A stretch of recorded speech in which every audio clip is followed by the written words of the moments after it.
Speaker sir, ముఖ్యమంత్రి గారు లేస్తే ముఖ్యమంత్రి గారు చారిత్రాత్మకమైన పద్ధతుల్లో ప్రత్యేక శాసనసభ సమావేశాలు ఏదో పెడుతున్నారు అని చెప్పి పొద్దున్నే క్యాబినెట్ బడ్జెట్ సమావేశాలకు చేస్తారు కదా సార్, అట్లా బడ్జెట్ ముందు ఒక క్యాబినెట్ పెట్టి వెంటనే తీసుకొస్తే మేమేమనుకున్నాం సార్ అంటే నిజంగా కూడా ఈ ప్రత్యేక శాసనసభ సమావేశాల్లో 42% రిజర్వేషన్ అమలు చేయడానికి కామారెడ్డి డిక్లరేషన్లో ఇచ్చిన విధంగా ప్రత్యేకమైన బిల్లు ఏమన్నా తెస్తున్నారేమో, ఆ బిల్లు తెచ్చి వెంటనే శాసనసభలో ఆమోదింపజేసి తద్వారా చట్టబద్ధత కల్పిస్తారేమో అని చెప్పి రాష్ట్ర వ్యాప్తంగా బలహీన వర్గాల సోదరులు కామారెడ్డి డిక్లరేషన్ చూసిన వాళ్ళు ఎదురు చూస్తూ ఉంటారు. కానీ ముఖ్యమంత్రి గారు ఏం చేస్తున్నారు సార్, ఇక్కడ లేచి ఓ 4 పేర్లు చదివి, అధ్యక్ష మీ ప్రభుత్వం మీద ప్రజలకు నమ్మకం లేదు. ఎందుకంటే రేవంత్ రెడ్డి గారు మీరే చెప్పినారు, సమగ్ర కుటుంబ సర్వే జరిగినప్పుడు తమరిచ్చిన ఉపన్యాసమే మొత్తం యూట్యూబ్లో ఉంది, అన్ని టీవీలలో ఉంది. ఏమన్నారు సార్ ఆ రోజు? ఆ ముఖ్యమంత్రి చెప్తాడు సరే, ఎవరు పడితే వాళ్ళు వచ్చి మీ ఇంటికి వచ్చి వివరాలు అడిగితే ఇచ్చేస్తారా, అవలగాలు దివానాగాలు ఇచ్చేస్తారా అని మాట్లాడింది రేవంత్ రెడ్డి గారు, మేం కాదు. మీరు చెప్పిన మాటలనే ఎన్యూమరేటర్లకు చూపెట్టి చెప్పినారు, మేము ఇయ్యము మీకు వివరాలు, 57 రకాల వివరాలు అడుగుతున్నారు, ఎట్లిస్తాము మీరే అన్నారు ఆనాడు, ఎవరు పడితే వాళ్ళకి ఇచ్చేస్తామా వివరాలు అని మాట్లాడింది, అదే చూపెట్టి అడిగింది. అధ్యక్ష వాస్తవం ఏంటంటే అధ్యక్ష, సమగ్ర కుటుంబ సర్వే 2014లో జరిగింది. శాంతికుమారి గారు ఉన్నారు, రామకృష్ణారావు గారు ఉన్నారు, సందీప్ కుమార్ సుల్తానియా గారు ఉన్నారు, అప్పుడు ఇదే అధికారుల అధ్యక్ష, అప్పుడెవరు వేరే లేరు. సమగ్ర కుటుంబ survey, I'm saying this on record, I worked as a minister for 9.5 years. Yes, చేసింది మొత్తం ప్రభుత్వ అధికారులే, చేపించింది ప్రభుత్వమే. Yes, it is an official document. అందులో ఖచ్చితంగా మేము ఓపెన్ గా వెబ్సైట్ లోనే పెట్టినాం, అసెంబ్లీలో కాదు, చాటుమాటుకు కాదు, పారదర్శకంగా వెబ్సైట్ పెట్టాం. ఆ వెబ్సైట్ లోంచే పాయల్ శంకర్ గారు తీసుకున్నారు. ఏముంది అధ్యక్ష సమగ్ర, ఒక మాట మీ చేతిలో కూడా అదే ఉంది. ఏముంది అధ్యక్ష అందులో డేటా?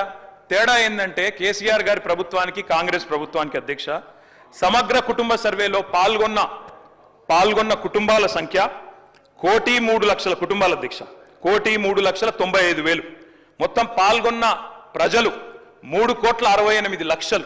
3,68,00,000 జరిగింది ఒక్క రోజులో, 24 గంటల్లో రాష్ట్ర వ్యాప్తంగా ప్రతి ఇంటిని ఎన్యూమరేట్ చేసి అత్యద్భుతంగా చేసినాం మేము. చేసిన తర్వాత ముఖ్యమంత్రి గారు నిజంగా ఎంత మిస్లీడింగ్ గా మాట్లాడుతున్నారంటే అధ్యక్ష, వారు అంటారు అధ్యక్ష ఇంతకు మించిన టాపిక్ లేదు అధ్యక్ష, వారు అడిగిన ప్రశ్నకు తప్పకుండా మా ప్రభుత్వం గతంలో చేసిన పని గురించి వారు అనుమానాలు తలెత్తే విధంగా ఏదైతే మాట్లాడినారో దాని గురించి చెప్పాలి అధ్యక్ష. వారు అంటారు అధ్యక్ష బీసీల సంఖ్య అందులో ఎంత అని. ఎస్, ఆనాడు బీసీల సంఖ్య సమగ్ర కుటుంబ సర్వే ప్రకారం 1,85,61,856, 51%. 51% బీసీలు ప్లస్ అది కాకుండా ముస్లిం సామాజిక వర్గంలో ఉండే బీసీలను కూడా కలుపుకుంటే 10%. మొత్తం ఆనాడు సమగ్ర కుటుంబ సర్వే ప్రకారం రాష్ట్రంలో బీసీల సంఖ్య 61%. ఈ రోజు రాష్ట్ర వ్యాప్తంగా మేము మాట్లాడడం కాదు అధ్యక్ష, ఇక్కడ మా శ్రీనివాస్ యాదవ్ గారు కరెక్ట్ గా చెప్పినారు. మీ కాంగ్రెస్ పార్టీ ఎమ్మెల్సీ చెప్తున్నాడు బయట, దీన్ని తగలబెట్టండి, ఇంకా గలీజ్గా మాట్లాడింది నా మాట అన్న, తగలబెట్టండి అన్నాడు. దీన్ని తగలబెట్టండి, ఈ నివేదికను తప్పుల తడక అని కాంగ్రెస్ పార్టీ ఎమ్మెల్సీ చెప్తున్నాడు, మేం కాదు. రాష్ట్ర వ్యాప్తంగా బలహీన వర్గాల సంఘాలు చెప్తున్నాయి. ఏమని చెప్తున్నాయి అధ్యక్ష? సమగ్ర కుటుంబ సర్వేలో 1,85,61,000 ఉన్న బీసీలు ఎట్లా 1,64,00,000 తగ్గినరు, 51% 46% ఎట్లయిందని అడుగుతున్నారు. శంకరన్న కూడా అదే అడిగింది కదా అధ్యక్ష, తప్పేం అడిగిండు? ఇక్కడ శంకరన్న ఒక్కడే అడుగుతున్నాడు అధ్యక్ష, బయట మీ కాంగ్రెస్ పార్టీ ఎమ్మెల్సీ మాట్లాడుతున్నాడు, మీరిచ్చిన స్టేట్మెంట్ను మీరిచ్చిన నివేదికను తగలబెట్టమని చెప్పిండు అధ్యక్ష, మామూలు కాదు. ఇంకొక మాట అధ్యక్ష, మేము అనుకున్నాం అధ్యక్ష శాసనసభ సమావేశం ప్రత్యేకంగా పెడితే, ఇవాళ ఏం చెప్పినారు మీరు కొత్తగా? మీరు చెప్పింది ఈరోజు చెప్పింది మొన్న ఉత్తమ్ కుమార్ రెడ్డి బయట ప్రెస్లే చెప్పిండ్రు. ఆయన ఉత్తమ్ కుమార్ రెడ్డి గారు సబ్ కమిటీ చైర్మన్ గా ప్రెస్ మీట్ లో ఇవాళ మీరు చెప్పిన లెక్కలని మొన్ననే చెప్పిండ్రు. ఎందుకు పెట్టిండ్రు మీరు ఇవాళ? మేమేమనుకున్నాం, 42% రిజర్వేషన్ ఇవ్వడానికి చట్టబద్ధత కల్పిస్తూ బిల్లు తెస్తారనుకున్నాం. లేదా మీరు చెప్పినట్టు 56% బీసీలుంటే ఆ 56% బీసీలకు బీసీ సప్లాన్ చేస్తారేమో అనుకున్నాం. ఏమీ లేకుండా ఇలా వచ్చి ఒక స్టేట్మెంట్ ఇక్కడ పెట్టి ఏదో సాధించడం ఇది చరిత్ర అంటే అధ్యక్ష 5% బీసీ జనాభా. అధ్యక్ష గౌరవ ముఖ్యమంత్రి గారు. అధ్యక్ష, ఇప్పుడు 9.5 సంవత్సరాలు మంత్రిగా చేసిన మా తాతలు నేతులు తాగిండ్రు కాబట్టి మీరు మా మూతులు నాకండి. ఇట్లాంటి అర్థం పర్థం లేని చర్చలతోనే ప్రయోజనాలు లేదు అధ్యక్ష. అధ్యక్ష, ఇప్పుడు ఈ డాక్యుమెంట్ ఏదైతే ఉందో ఇది అఫీషియల్ వెబ్సైట్లో లేదు అధ్యక్ష. తెలంగాణకున్నది టీజీ ఆన్లైన్ వెబ్సైట్ అధ్యక్ష. ఇందులో ఎస్కేఎస్ రిపోర్ట్ లేదు. ఎస్కేఎస్కు ఎన్ఐసి ఐటీ పార్ట్నర్ అధ్యక్ష. ఎన్ఐసి వెబ్సైట్లో కూడా ఈ డేటా డాక్యుమెంట్ లేదు. ఈ డాక్యుమెంట్ ఎక్కడ ఉంది అధ్యక్ష? ఎంసీఆర్ హెచ్ఆర్డి వెబ్సైట్లో ఉంది. మరి చెన్నారెడ్డి హ్యూమన్ రిసోర్స్ దాంట్లో ఇందులో ఉంది. ఈ ఈ ఈ వివరాలు ఎవరు తయారు చేసిండ్రు, ఎవరు అందులో పెట్టిండ్రు, ఎవరు ఓనర్షిప్ క్లెయిమ్ చేయలేదు అధ్యక్ష. Point number 1. పాయింట్ నెంబర్ 2 అధ్యక్ష, ఈరోజు అధ్యక్ష ఆ రోజు 12 గంటలలో మేము చేసినాం అన్నారు కదా, ఆ రోజు ఎవరెవరిని ఎంగేజ్ చేసిండ్రో అడుగు అధ్యక్ష. దారిన పోయే దానే నుంచి ఎవడు వస్తుండో, ఎవడు పోతుండో, ఎవరికి ఏ బాధ్యత ఉందో, ఎవరు చేసిండో వాళ్ళ వివరాలు వీళ్ళ దగ్గర ఉన్నాయి అధ్యక్ష. ఇండ్లలోకి వచ్చి అడిగినోడు ఉదయం 7 గంటల నుంచి సాయంత్రం 7 గంటల వరకు 12 గంటల్లో ఇన్ని కోట్ల మందిని మేము చేసినామని, వాళ్ళు చేస్తున్నామని చెప్పడానికి నటించి చేసిరు. ఇవాళ మేము పకడ్బందీగా చేస్తే ప్రధాన ప్రతిపక్ష నాయకుడిగా ఆయన 9.5 సంవత్సరాలు మంత్రిగా చేసిన ఈయన ప్రభుత్వం మీద నమ్మకం లేదంటే, ఇదే ప్రభుత్వం ఈ సభను ఏర్పాటు చేసింది, ఇదే ప్రభుత్వం ఈ సభలో డాక్యుమెంట్ పెట్టింది, ఎందుకు చర్చలో పాల్గొంటుంది అధ్యక్ష? అసలు అర్హత ఉందా? అసలు ఈ చర్చలో పాల్గొనే అర్హత ఉందా అధ్యక్ష? ప్రభుత్వం మీద నమ్మకం లేదని ప్రధాన ప్రతిపక్ష నాయకుడు ప్రభుత్వం మీద, ప్రజాస్వామ్యం మీద నమ్మకం లేదని సభలకు రాకపోను వచ్చిన ఆయన ప్రత్యేకించి మాట్లాడుతుంటే నేను ఒక్కటే మాట చెప్పదలుచుకున్నాను అధ్యక్ష. దయచేసి తమరికి విజ్ఞప్తి చేస్తున్నా, ఈ సర్వేలో పాల్గొన్న వాళ్ళను మీరు శిక్షించాలి. ఆ శిక్ష మొట్టమొదట ఈ సర్వేలో పాల్గొన్న వాళ్ళకు మీరు మైక్ ఇవ్వద్దు అధ్యక్ష. సర్వేలో పాల్గొంటేనే మైక్ ఇవ్వండి దయచేసి.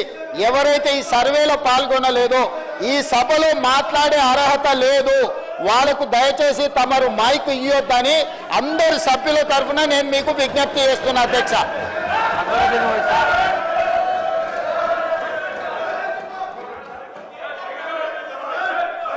Honorable Speaker, sir. Sir, I take the opportunity to participate. Honorable Speaker, sir,